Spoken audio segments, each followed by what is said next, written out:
Hi there. We will be with you in just a second.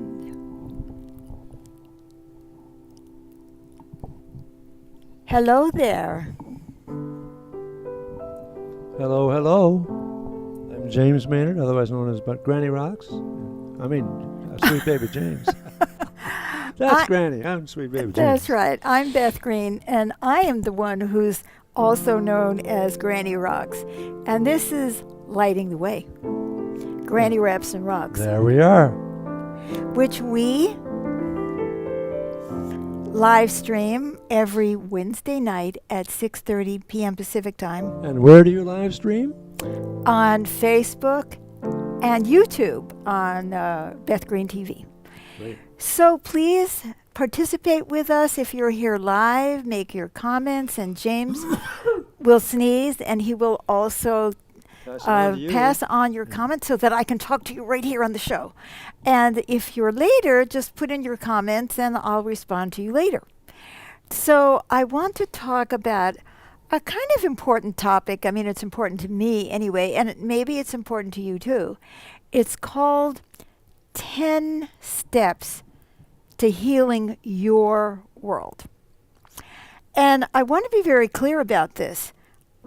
This is not about, okay, you should do this, you should do this, you should do that.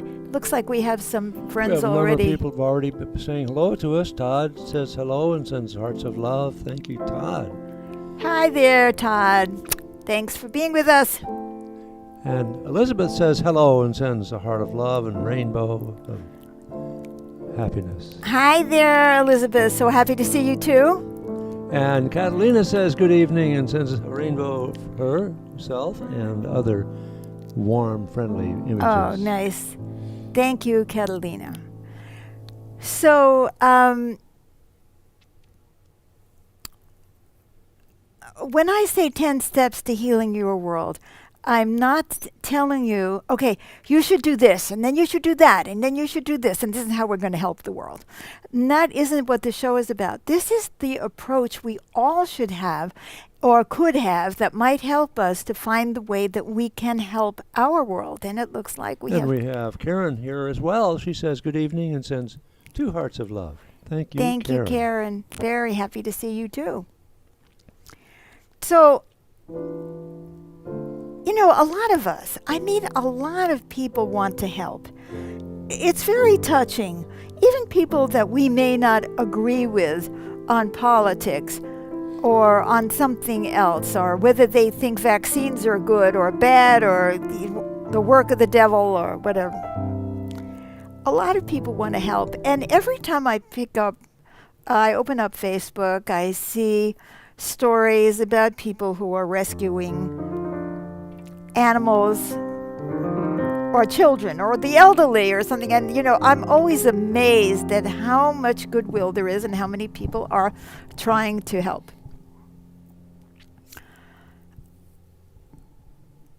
But, it isn't always easy to know how to do it and where to start. And it can be very stressful and upsetting.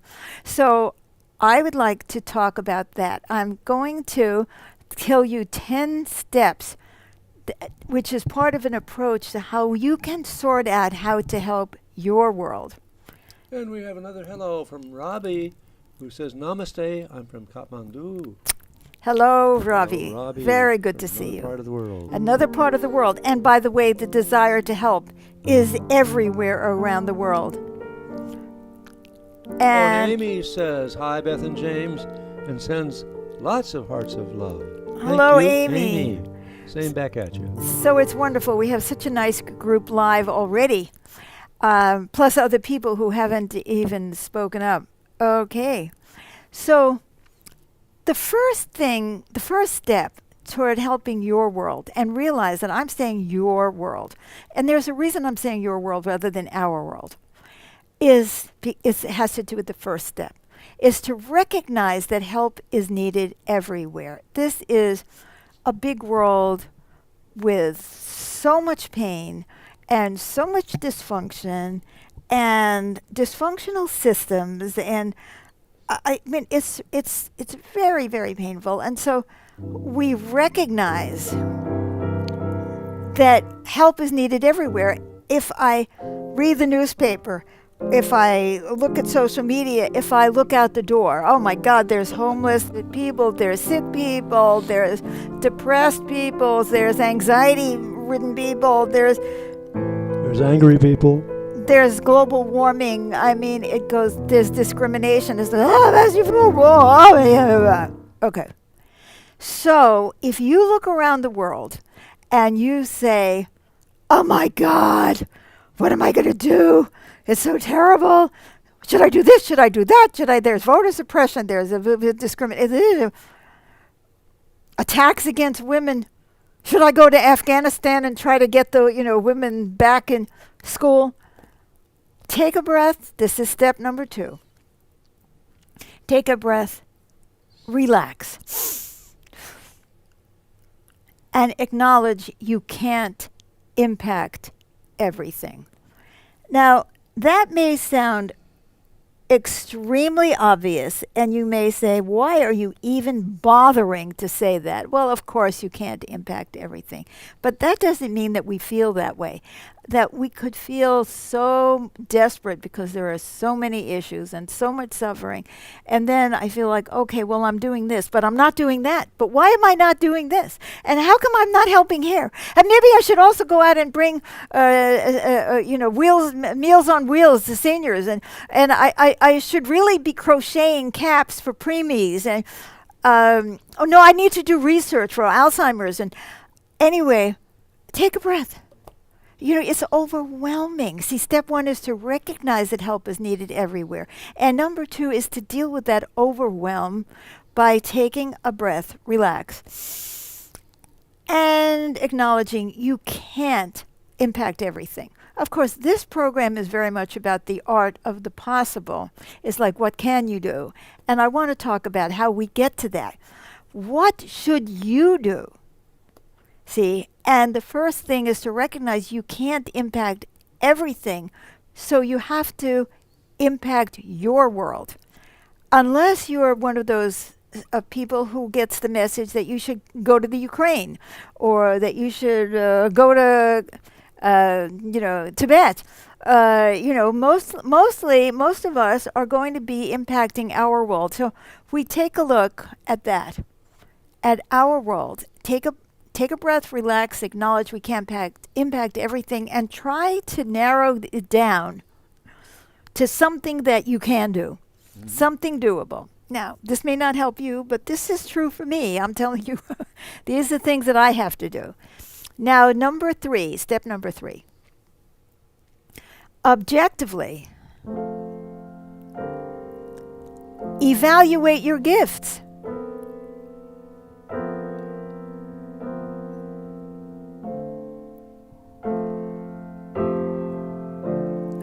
What are your gifts? For some people, I have the gift of counseling. I know how to get into people's psyches and help them. I can look into them. I can see where their patterns come from, and I can try to help. But see, when I'm in the, oh my God, I have to fix everything, that's not enough. Then I also have to do this, I have to do that. And it's like, no. Okay, well, this is not a gift of mine. That is not a gift of mine. I could not rescue cats or dog. I can't rescue anybody because I don't have the physical capacity to even imagine that I can do that. But I do have counseling skills. Now, some people have a gift of, they know how to organize. They know how to organize people. They know how to motivate people. They know how to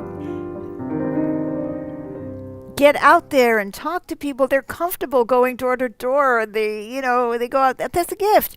They have that comfort. Someone else maybe has scientific knowledge that they've studied all their lives, and they have insights into the material of the physical realm.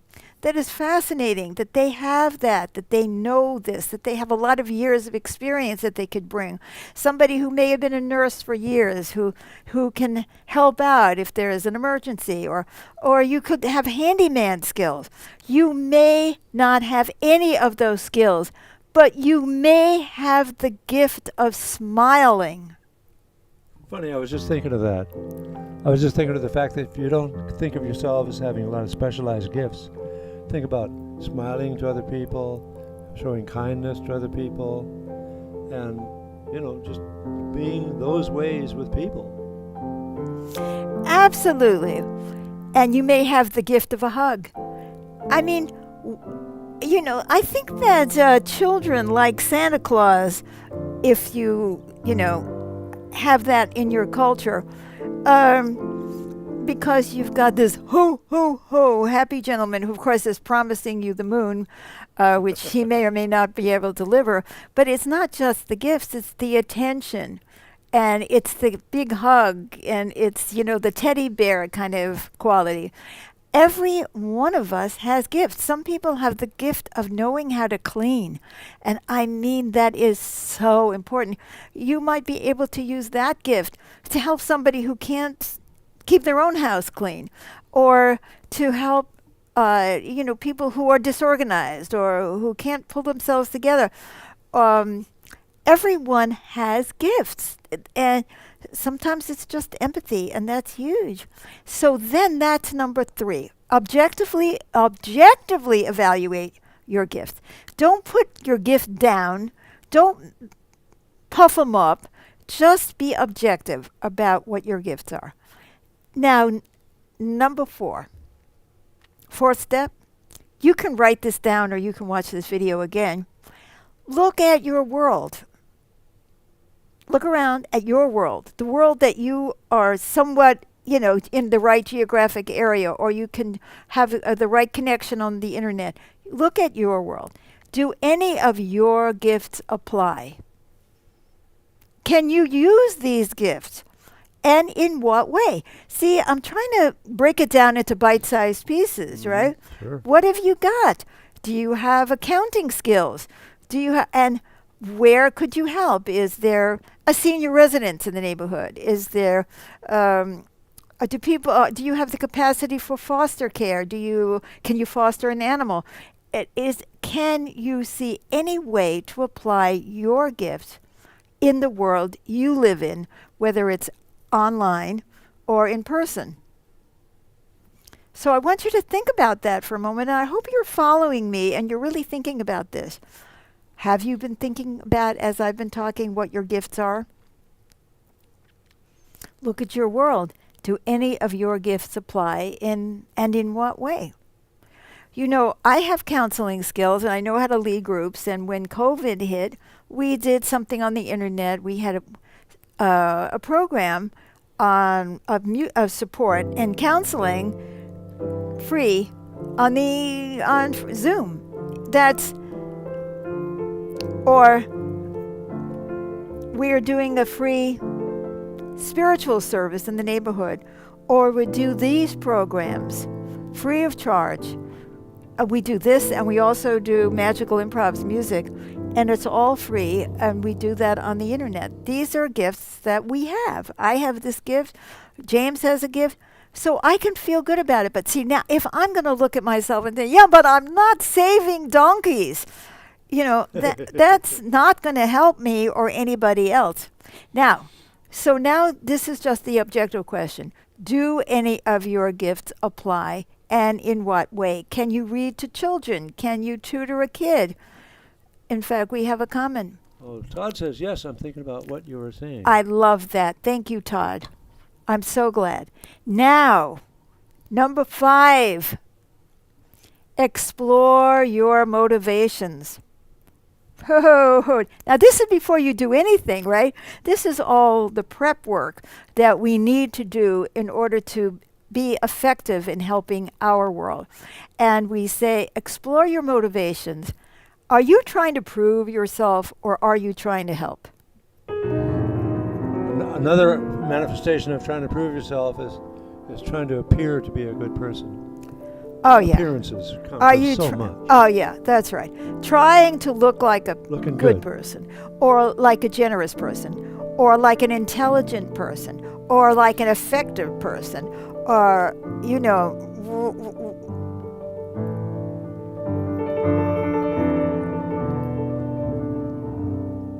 that is very important. Because if you're trying to prove yourself, then you're using the people that you're supposed to be helping. Now, for example, if you've decided that you have some gifts to help the homeless, are you trying to prove that you're the kind of person who cares about the homeless? Or do you really just want to help?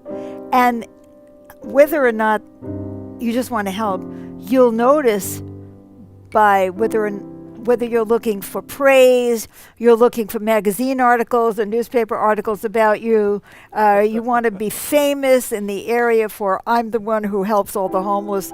Now, I'm sure that if somebody is hungry and you're bringing them food, they'll appreciate that, even if you have a shitty motivation. However, believe me, ultimately, when you're trying to prove yourself, you always undermine what you're doing. Charlie, that's the dog. He's decided that he's going to be speaking with his paws and just... So, it always contaminates, as ego always does. It contaminates what you're doing, and it'll skew what you do. Because if you just want to help, you look around, you get there and you look around and say, okay, what needs help? Oh, people need laundry, or they need kitchen, or they need this or that or the other thing. If you're coming in to prove what a great person you are, you'll go in and say, I am going to now organize this whole thing, or look at me, or I'm starting this. So that gets in the way of objectively evaluating the issues. See, recognizing what the help is that's needed. So number 4, remember going back, look at your world. Do any of your gifts apply, and in what way? So, and some people, all they can do, and I'm not going to put it down, is raise money. Well, that ain't so bad, But, but if you're doing it to puff yourself up, let me tell you, a lot of those organizations end up spending more money on the organization than on helping people. And you can always feel this sincerity. I think one of the things that seemed so obvious is remember Audrey Hepburn? I know James would. I don't know if some of the younger people do, but she was an amazing, gorgeous woman actress who grew up in Holland during World War II and suffered from the war and had health issues and so on. And she was a child at that time, and she had tremendous compassion for children. And she retired from being a movie star. She was a big movie star. And she traveled the world for UNICEF, which is the United Nations Children's Fund. And she traveled the world. And she wasn't just raising money. I mean, she was helping, trying to comfort children. You could tell that she really cared. And everyone else can feel it too. So if you're not satisfied with your motivations, well, then maybe you should work on yourself a little bit. Why do you feel so driven to be important? Why do you feel so driven to prove yourself? And that would be a very important thing for you to do before you get too engaged in trying to help, so that you can, to a greater extent, clear out the wrong motivations. But let's say you're at number 6. Number 6 is, if you are satisfied with your motivations, then you get to decide to proceed. And you don't let things get in the way. Now, by the way, one thing that happens when you're trying to prove yourself is you may overdo things. It's not only that you contaminate the process and start trying to extract thanks and gratitude and admiration from the people you're helping rather than just helping them, because, people could be disturbed and get angry at you when you're trying to help them. And if you're trying to get admiration, that ain't going to work, right? But not only that, you're likely to overextend yourself because you're trying to prove something about yourself, and then you neglect your own children while you're going out and saving the children of the world, right? If you're satisfied with your motivations, then you decide to proceed, and that is step number 6. Now, 7, you really start looking around, and you have to ask yourself this question: where can I start intervening. So I probably can't start by rescuing billions of children from poverty. I might be able to go and work at some free pantry, or I might be able to volunteer somewhere. Look where you can start intervening. It doesn't always look like charity work either. Let's say what you've decided is that you want to change the voting, the suppression of voting rights. Well, in your area, start where you are. See what you can do. Look local. Wasn't it Jerry Brown, the former governor of California, who said, think globally but act locally? I don't know if he coined it, but he certainly said it. So the point is, get real. Okay, I'm just starting out. I might be able to build this into something much bigger someday.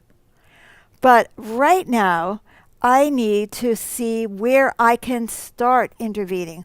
I may start intervening in my own neighborhood, going to HOA meetings or going to the city council or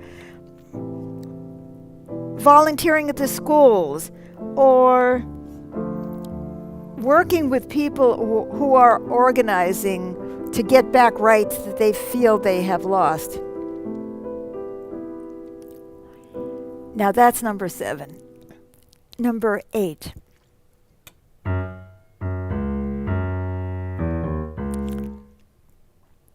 Recognize your limitations. Whoa, that's a toughie.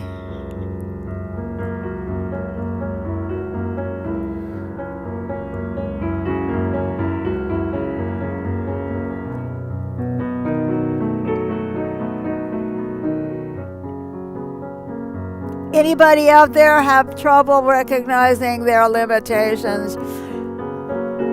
I want to do more. I want to be better. I want to be recognize your limitations. Relax and smile. Oh my God, there are so many things I can't do. Or I can only do so much. I only have so much time. I only have so much energy. But I don't say, I'm not going to do anything because I'm limited. No, that's kind of dumb. I have to recognize my limitations because this isn't about me. If it's about me and I'm trying to prove myself, then I might be trying to prove that I'm much more than I am. But if I recognize my limitations and I relax and smile, I'll probably be able to get something done, right? It's the same thing when you're recovering from an illness. Recognize your limitations, smile and relax, but get going, right? So this really applies to a lot of things. Now, number 9. Reach out to others. No, you don't have to fix the world yourself.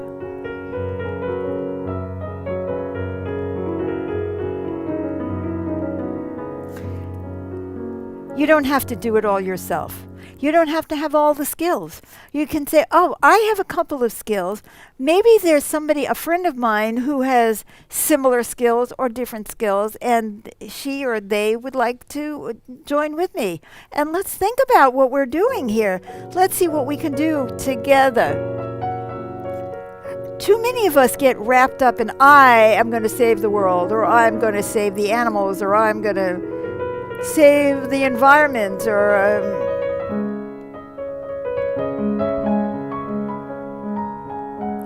no, because this is not about us and our egos. So we realize after we recognize our limitations, smile and relax, we start reaching out. Maybe we're reaching out locally. Maybe we are reaching out globally or nationally for support. Reach out. Get information from other people who have done the same kind of thing. Or, just reach out to others. Get support. And then, the moment we've all been waiting for. Number 10. Sounds like somebody's on the march. Is go forward. Now you're ready to do it. See, now you're actually emotionally, spiritually, and ready to do it because you have some support, you've relaxed. And when you go forward, number 10, you also, guess what? Let go of the results.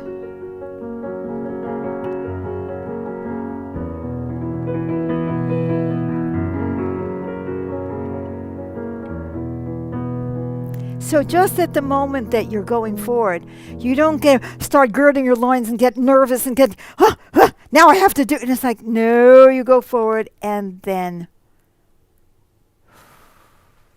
you let go. You let go of the results. You do the best you can. And of course, as you do that, you also learn. Because the more relaxed you are, the more you learn from your experience.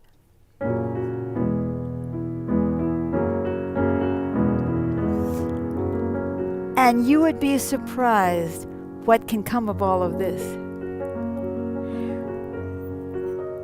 So here we are doing something very small, lighting the way, Granny Raps and Rocks, 10 steps to healing your world. If you think this was valuable and this helped you in any way, you can do one small thing. You can share it with other people. You can share it with other people.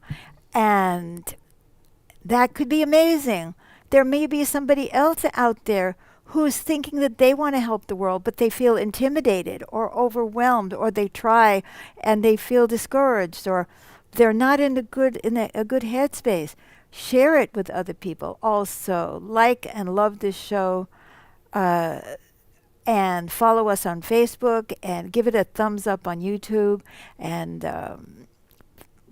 subscribe to our YouTube channel, and click on the notification icon so they'll tell you the next time we are broadcasting live, which as a matter of fact is tomorrow night when we do Magical Improvs, where it's a whole program of music.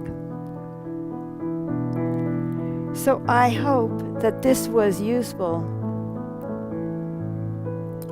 The program tomorrow, of course, is at 7 p.m. Pacific time. Same channel. Just come on over to the same Facebook page or the same YouTube page and join the fun. So I hope you enjoyed this program. Yes, I enjoyed this program. I had lots of ideas come to me. Did you? That's the idea. One little step in my world, which is right here with you. There we are. Thank you. Thanks for joining us. Glad to have you with us. Bye-bye. Bye-bye for now.